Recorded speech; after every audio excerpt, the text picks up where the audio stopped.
क्या होता अगर जिराया पेन के साथ लड़ाई में जिंदा बच जाता।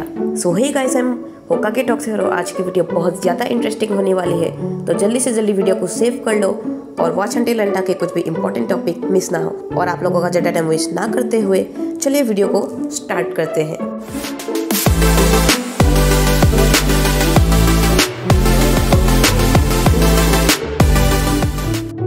अगर जिराया सेंसे पेन के साथ लड़ाई में जिंदा बच जाते तो नारुतो की कहानी बिल्कुल अलग होती। जिराया ने पेन के बारे में जो इम्पोर्टेंट जानकारी इकट्ठी की थी वो अगर कोनोहा तक पहुंच जाती तो विलेज पेन के अटैक के लिए ज्यादा बेटर प्रिपेयर हो सकता था। सुनादे और बाकी निंजा ये समझ जाते कि पेन के अलग अलग बॉडीज है और उनको अलग अलग तरीके से हराना पड़ेगा। शायद इस वजह से कोनोहा में इतनी ज्यादा तबाही नहीं होती और कई लोगों की जान बच जाती। जिराया के जिंदा रहने से सबसे बड़ा इम्पैक्ट नारुतो की ट्रेनिंग पर होता, क्योंकि जब नारुतो सेज मोड सीख रहा था तब फुकासाकु उसको ट्रेन कर रहा था।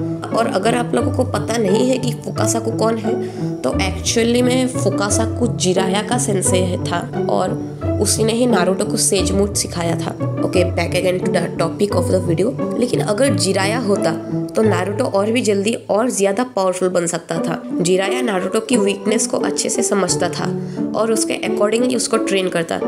शायद वो नारुतो को और एडवांस टेक्निक्स सिखा सकता था, जैसे कि सेज मोड का और भी बेटर कंट्रोल या फिर और नए जुत्सु डेवलप करना। जिराया के होने से शायद आकात्सुकी के खिलाफ एक्शन और जल्दी लिया जा सकता था, क्योंकि जिराया पहले से ही आकात्सुकी की एक्टिविटीज को फॉलो कर रहा था। वो सुनाडे और बाकी विलेजेस को मिलकर लड़ने के लिए मना सकता था। इसका मतलब ये हो सकता था कि फोर्थ ग्रेट निंजा वार और जल्दी शुरू हो जाता, या फिर कोनोहा पहले से ही मादरा और ओबिटो के प्लान्स को समझकर कुछ एक्शन ले सकता था। और एक बड़ा बदलाव ये भी हो सकता था कि नारुतो का इमोशनल ग्रोथ थोड़ा अलग होता। जिराया की डेथ ने नारुतो को अंदर से बदलने पर मजबूर किया, उसको और मैच्योर बनाया। अगर जिराया जिंदा रहता तो शायद नारुतो को उतनी दुखभरी सिचुएशन कभी फेस नहीं करनी पड़ती, लेकिन उसका ग्रोथ भी थोड़ा डिफरेंट होता। हो सकता है कि जिराया नारुतो के अंदर की नफरत और रिवेंज वाले थॉट्स को अच्छे से हैंडल करता, जिससे शायद उसका सासके के साथ रिलेशनशिप भी अलग होता।